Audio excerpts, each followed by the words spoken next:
Hello, BookTube, and here's box 4, I think it is. This is sort of the last of the boxes of silent DVDs. There's a few sort of piled up in and around, and I've got the John Ford massive box set that was done, but it is just trashed in many ways. I ordered it from the US, and it just came in sort of a bag, a M bag, a mail bag, cloth bag, and the whole box got just trashed and broken apart. The DVDs were stuck into really tightly into cardboard grooves that just scratched everything. They all play, but they're all scuffed, and some of them were even loose, but they all play. I still have that.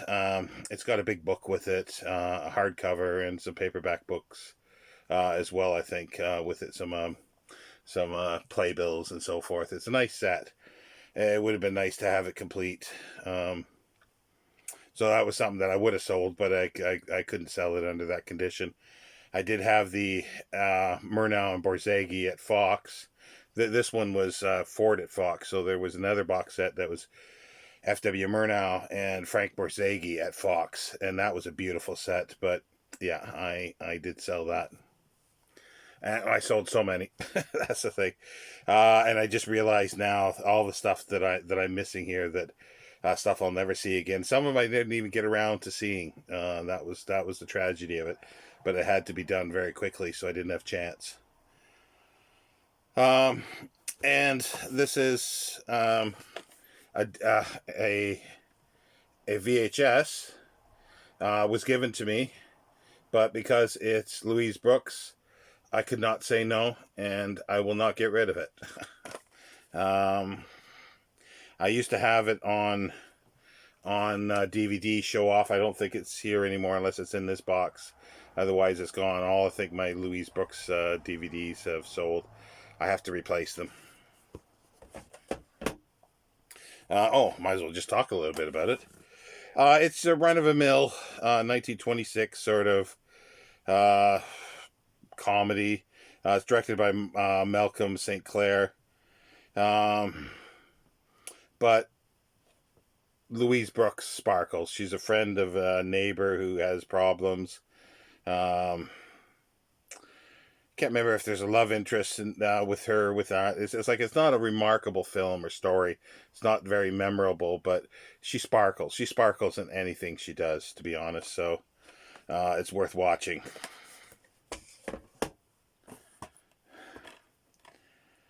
Erich von Stroheim, Blind Husbands. And I think this is one of the films they took away from him, as he kept saying in the character in Sunset Boulevard as the butler. Mannerling, I think his name was in there.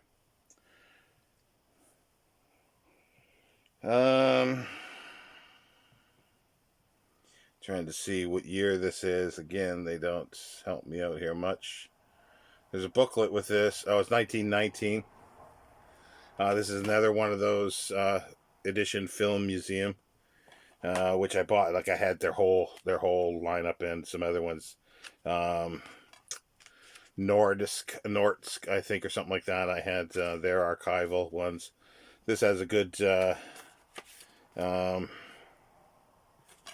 I think it's in English as well. I'm sure. Yes, yeah, it's German and English.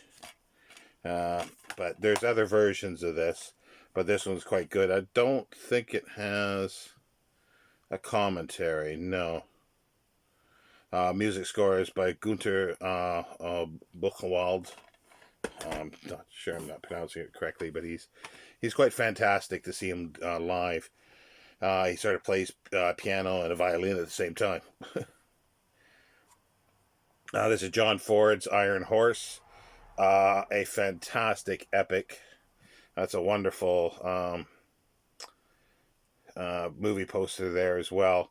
And this is on the Ford at Fox. It's the Ford Silents that are fantastic. I used to have just a complete Ford at Fox Silence. That was before I got that big box set. It's sitting behind me on the floor in sort of the box set behind the chair here.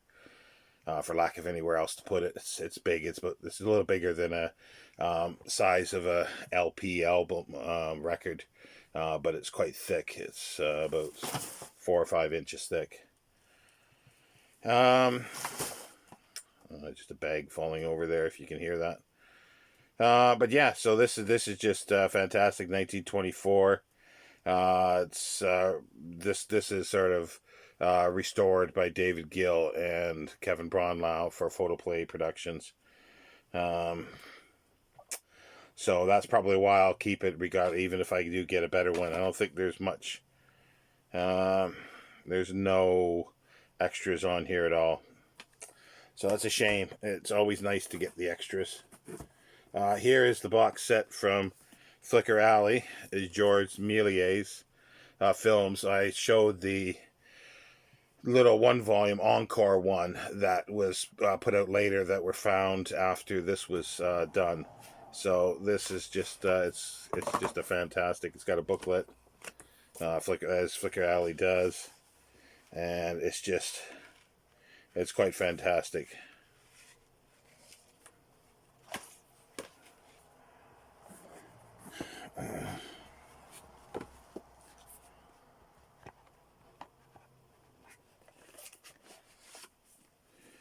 It's a Wizard of Cinema, 1896 to 1913. 173 rare and rediscovered original films. So it would take me forever to go through every one.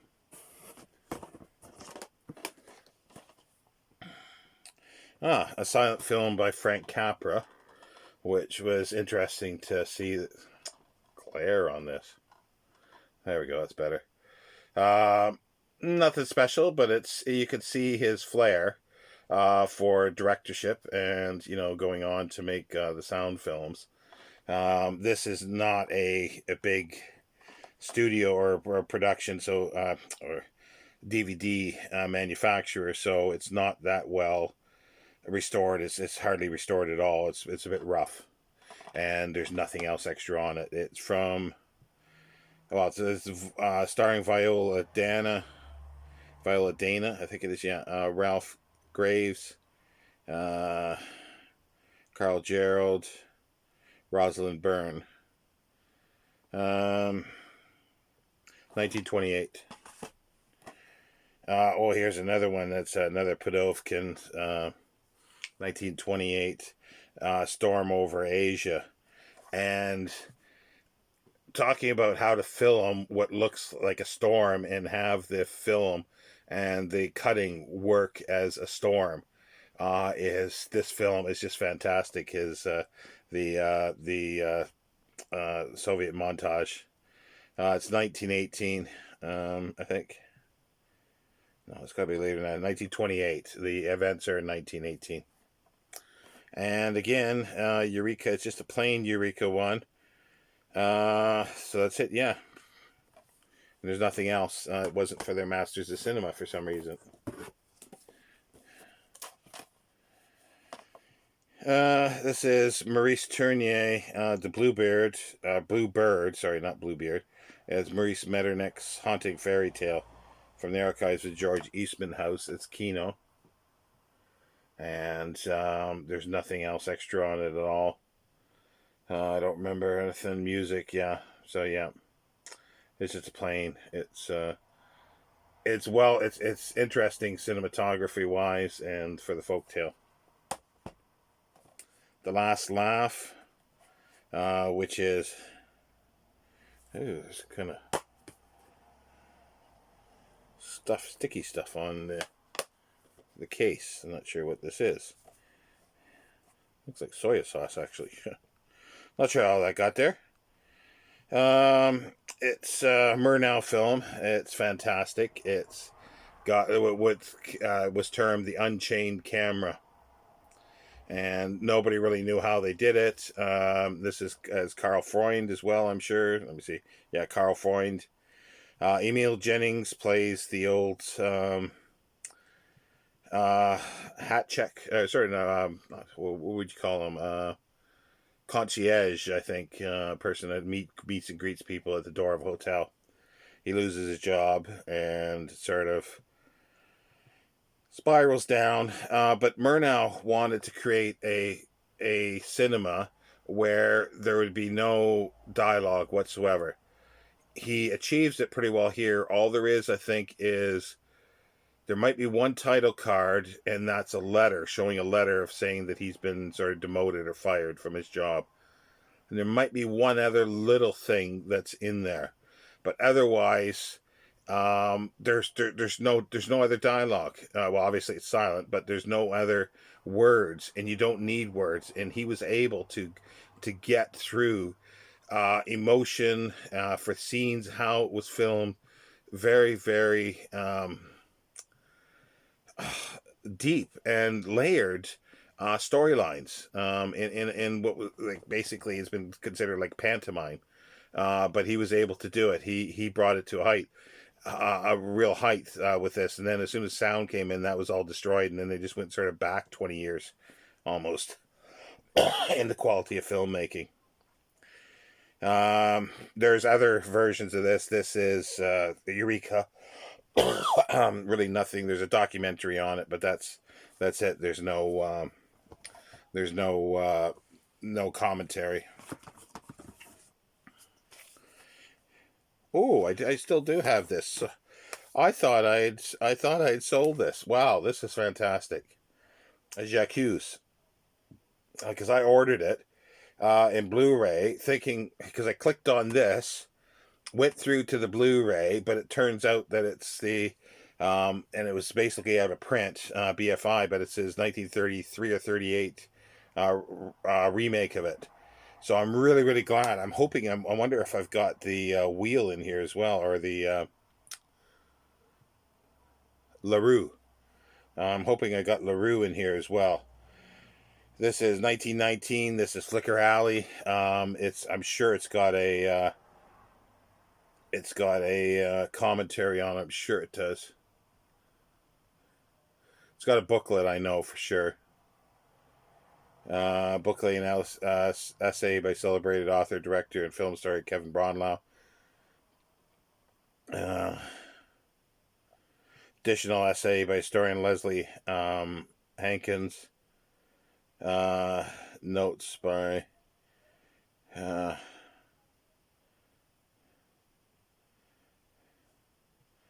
it's Robert. No, I guess not. I'm surprised. There's no commentary on it. It would be a long commentary. I saw this actually in I think it was Bristol on the screen as a film version with live music, and that was fabulous. Oh, I'm so pleased with that. Here we go. Here's a better edition of Sergei Eisenstein's Battleship Potemkin, original Meisel score. It's a little worse for wear. It's got squashed by the looks of it. It's got a few notes here, not much.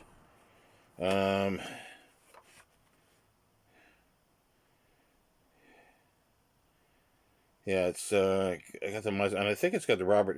I thought it had.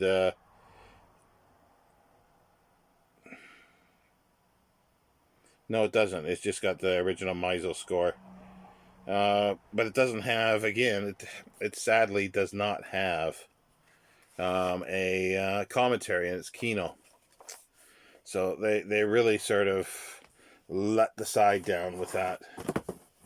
Oh, I was mistaken. There's another one. Here's The Great Dictator. This is the second one. Yeah, because no, I did say that I never saw this, but no, there's another one. I think maybe City Lights. That's it. There was a City Lights that was advertised, and I've never ever seen it. I've only been able to get these two, and it's in the same. It's the same. This is sound, but it's the same principle. It's got a booklet. It's got a little Hinkle playing with the balloon world as it shows there. Looks kind of Trumpish, doesn't he? And then again, stills, and then soundtrack disc, part one, and then part two, I'm assuming, is the other one. Looked like there was a fabulous Ben-Hur um, box set like this too, but I never seen these. I never seen them. There was several of them. I think I still have the Citizen Kane box set that's like this. That was being dumped. It was like 2-3 pounds at one point. I don't know if it's still around, but I definitely got that. See how we're doing. We're halfway through. I'll see if I can get this box done. Captain Fracas. Again, it's an image. There will be no information. Pierre Blanchard, Charles Boyer, swashbuckler type film, 1929. It's considered, it's highly, and I don't remember much of it. I'd have to watch it again, but I'm finding I'm not going to be able to get rid of any of these, so I've sort of figured out a plan to deal with them. Here's the other box set of Chaplin by the MK2, and it has Gold Rush, and it also has his 1940s revision of it, with him narrating it, which I don't really care for so much. It's got Modern Times again, The Great Dictator, Charlie, The Art of Charles Chaplin, a documentary. That's okay. Limelight. It does. The documentary they should have put in there was the Kevin Bronlau documentary. That would have been the best one to do. So yeah, so these really don't need an introduction too much.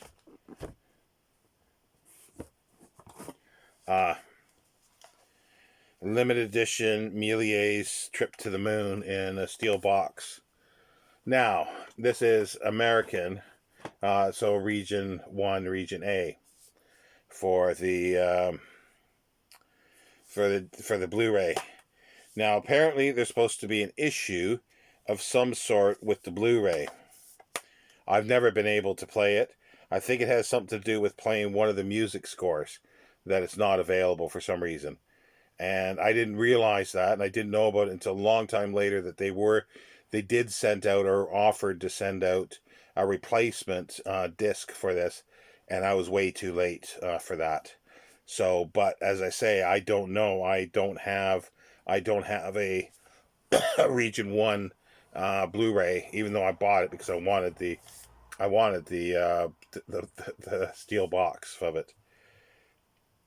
But I will be getting one at some point. So eventually I will find out what the problem is, I'm sure. Here's another just I don't know if it's any different. This is the Collector's Edition. I'll have to check. I don't think there's any difference in this. For some reason, it was just a duplicate. I probably had this one first, and then I wound up buying the box set. So that's a clear duplicate there.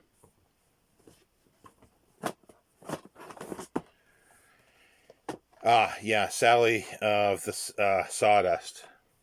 And this is Image. This is a fabulous film. It was redone in sound as well, but it's just glorious. 1925 silent.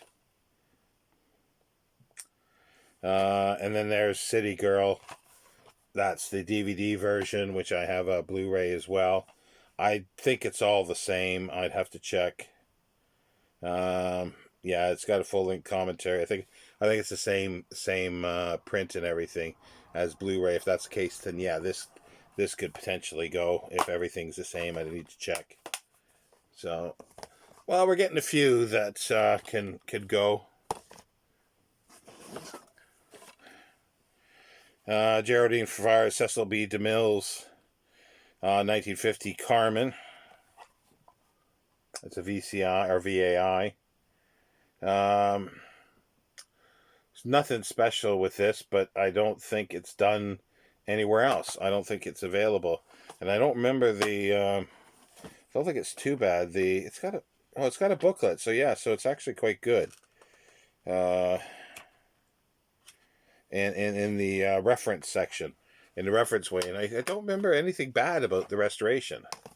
But again, I'd have to look at it again. And here's another F.W. Murnau's Faust. Different. It's a score by Timothy Brock, performed by Olympia Chamber Orchestra. There's an essay by film historian uh, Jan Christopher Morak, I think it is. So yeah, so I think is that in the, yeah, that's in the insert. So they did do something, but yeah, I'll have to see whether that's worth keeping, because I've got multiples of that then.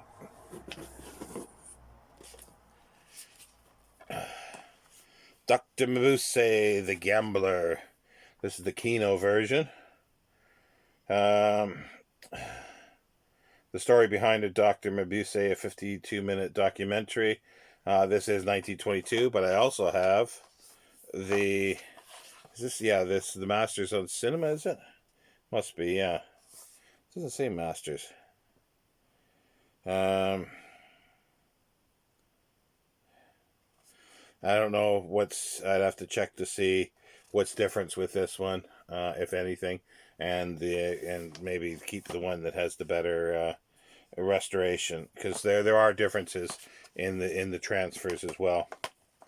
Beloved Rogue, I'm not sure if that was in the set or not, by John Barrymore. I'd have to check again.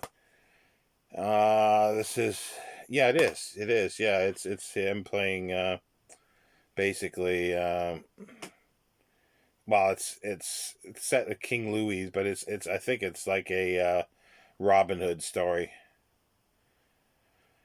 He's Francis Villion, or no, I think the other one was it. I'm not sure if it was the same. I'll have to check. This is Image. Again, no extra bits and pieces on there that I can see.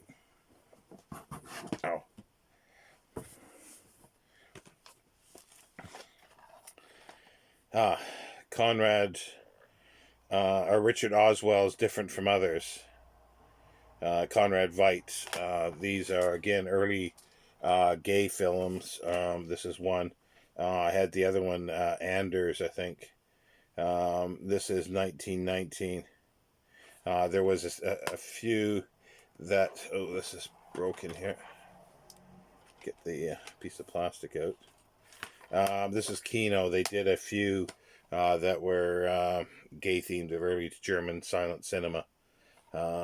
And they're well acted and interesting in themselves, but you need to sort of watch them to see.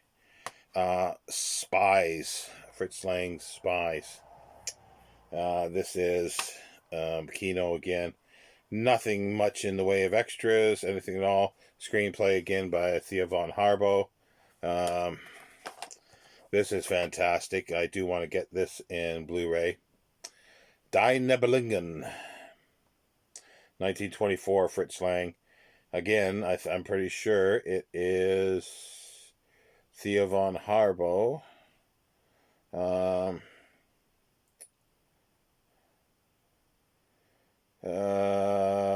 Should say somewhere, but I don't really see. There's interview excerpts and stuff, so I have to make sure that it works with the it all has all the same on the Blu-ray, and that it's a better transfer as well. And it's 282 minutes long, and I've sat through and watched that from beginning to end. Here's another. Well, this is a friend copied from VHS. She and made me a DVD. So, Betty Blythe and Carl Blackwell, 1925. This is The Haunted Castle by F.W. Murnau. It's Masters of Cinema. There's an essay on the film by critic Charles Jemek, and an assessment by Lottie H. Eisner. There is a box set that I think BFI or I think BFI put out. I do have it, but it's sort of hidden at the moment. So those are ones that I'm going to have to check and see if I can jettison a few. How are we going here? 20 minutes. This is a piece de la resistance. I'll probably continue, even though it may make 40 minutes. The Passion of Joan of Arc by Carl Theodor Dreyer. It is the limited steelbook edition, and it's got a nice hefty book, as you can see, like 100 pages long. This is a masterpiece. I can't say anything more about it. It's just fantastic. Cinematography, story, acting, you name it. There's several musical scores on here. One not so good, but I can live with that. It's dual format steelbook, so yeah, so it's Blu-ray. So I'll be looking forward to watch this because I do have a Blu-ray player now. I just don't have a Region A Blu-ray player, so I haven't watched this in Blu-ray to see what's even on there. There is essay by Casper Tyberg, fabulous Dreyer historian. Gloria Swanson's The Clinging Vine, or Leastrice Joy in The Clinging Vine, in the Age of Ballyhoo. It's just a narration thing by Gloria Swanson. I don't remember much about this. It's early 20s, I think. Well, mid-20s, 1926. Yeah. Don't remember much about it. Who's the...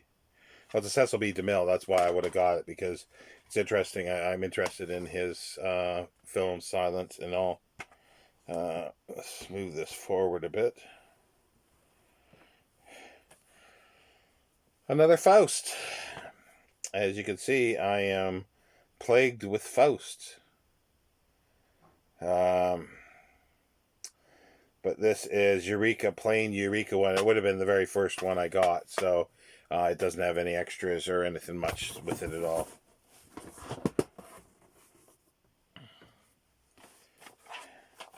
Now, I don't know if this is actually available yet on DVD. This is a DVD, and it's my making of a DVD. It's He Who Gets Slapped. It's American with Victor Seastrom. It's Lon Chaney, Norma Shearer, and John Gilbert. It's fantastic. It's about a... basically, he's a professor, and he worked for someone. His research is sort of taken away from him. He's ridiculed by his patron, and so he sort of stops talking, and he becomes a clown and just wants to be slapped. But then there's the woman, a young woman he falls in love with, Norma Shearer, who went on to sound films, and he sort of wants to protect her from the evil rich, nouveau riche, and they're evil as well. It's a fantastic film. I hope it will show up sometime with a lot of extras on it. It needs a lot of extras, and because it was from a play as well, and it's from what I remember reading the play as well, that it's very close to the play. So that's a fantastic film. Here's another... DVD's loose. I hate that because, yeah, there's a few scuffs on it. This is Der letzte Mann, The Man Who Laughed, The Last Laugh. Making of documentary. There's a booklet. I was sure there was on one of them. I'm sure there's a commentary, a really good commentary. Here's an old Scrooge by Seymour Hicks.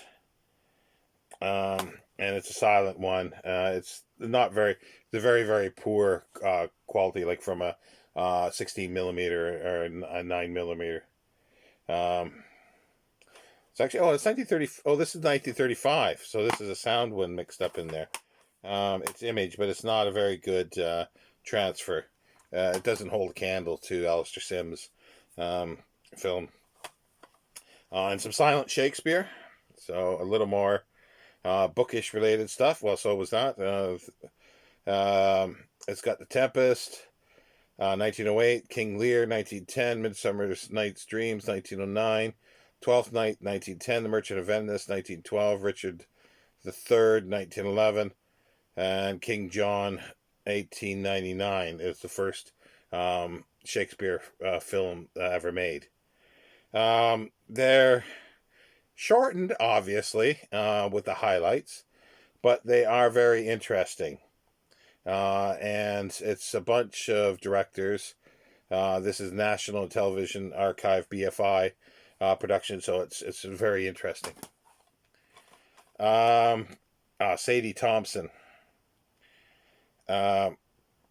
This is the silent version of Rain that they tried to destroy this film, and there are some parts that had to be reconstructed. It's on a Somerset Maugham story, directed by Raoul Walsh. It's a fantastic. I don't know what's wrong with the lighting. Is it the reflection off this? And yeah, it's quite good. It's got well, yeah, the art direction is William Cameron Menzies again. It's Lionel Barrymore as the preacher. But yeah, it's light years better than the Joan Crawford's Rain, in my opinion. But yeah, that's Kino, and there's not much else on it. So yeah, there'll be a few more, and another Kino, The Last Laugh, because, well, just because, I suppose. I think there's some other. It's a restored German version, and it says unrestored export version, but I think the other ones I do have that are restored. So they filmed at the same time two versions, one for export and one for to stay in Germany. And I've already gone through. It's a fabulous film, 1924. I don't think is there anything on here? So making of.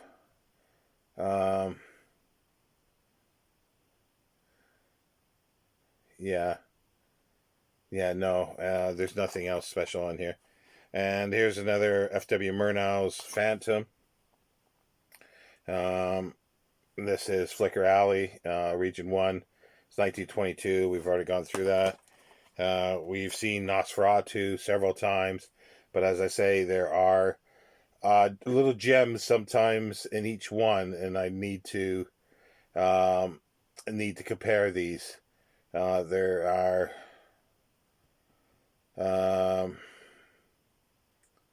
don't think there's a commentary, or there's a 52-minute documentary on there. So I still have one Louise Brooks, The Lost Girl, but I want that in Blu-ray. If they do have it, Kino. So I'll need to get that in Blu-ray at some point. It's also got a little short or sound thing called Windy Riley Goes Hollywood, and you get to hear Louise speak. Not the best of recordings, and she's a bit sort of peppy in it. Too peppy. Too upbeat. It's a G.W. Pabst film that she went. She made this after, I think, Pandora's Box. Basically, at sort of similar times. Don't know. I don't think there's any commentary or anything like that on that. But that's definitely going to get replaced by a Blu-ray at some point. The Golem, again. This is the Kino original version that they put out. There's no extras on it really at all. So yeah. And I think that's... Oh, no. There's still a couple more things here. Let's get these back in there. Grapevine video. They do sort of DVDRs And they're like a 16 millimeter, 9 millimeter, but this is A Girl in Every Port. Louise Brooks and Victor McLaglen and Robert Armstrong. Because it's Louise Brooks, I had to get it. It's 1928 by Howard Hawks. Um, and here's before the Nickelodeon, some more early cinema of Edwin S. Porter, Charles Mauser. There should be some. This is BFI, so there should be some commentary, or at the very least, there's a good booklet with this. I remember. Another Way Down East, Eureka, just a plain Eureka one. I would have bought this first before I got the other one, so I've just held on to it, and it didn't sell when I was trying to sell stuff. There's no extras on it, I don't think, whatsoever. History of Way Down East or something, essay. So that might be, no, there's no booklet in it, so it must be in a PDF or something on it. I can't remember. Nomads of the North and The Shock, Lon Chaney double feature, and I was getting all the Lon Chaney that I could for a while, because they're very interesting, and these are quite interesting too. The Shock is quite dramatic, and Nomads of the North as well is just fabulous. 1920, and then for Nomads of the North and The Shock, 1923. So, and it's an image film. It's Region A. There's nothing special, I don't think, with these. Yeah, there's no commentary, and as usual, there is, other than just the title thing. That's it for the insert. So there we go. Well, we're almost at 40 minutes. That's 37. But that ends more or less my silent DVDs, and I have to be honest. I'm gonna. It was hard enough parting with the ones I have parted to get rid of these now too. I was hoping that there'd be a lot of schlock, but there isn't. So what I'm gonna do is I'll get rid of all the cases on the ones that I can, and I'm gonna buy these little cabinet things. They're like, you can get 120 in 2 drawers, and you put them in things, and then I'll just keep the booklets and everything else separately, and the inserts, and so I can just, you put it on the shelf or on the table, and that's it, and do that even with my CDs, so I can still have them, and I can have a lot of them in a short small amount of space. Anyway, I'll end it there, BookTube, at almost 38 minutes. That's the longest video I've ever made. So take care, BookTube. Bye.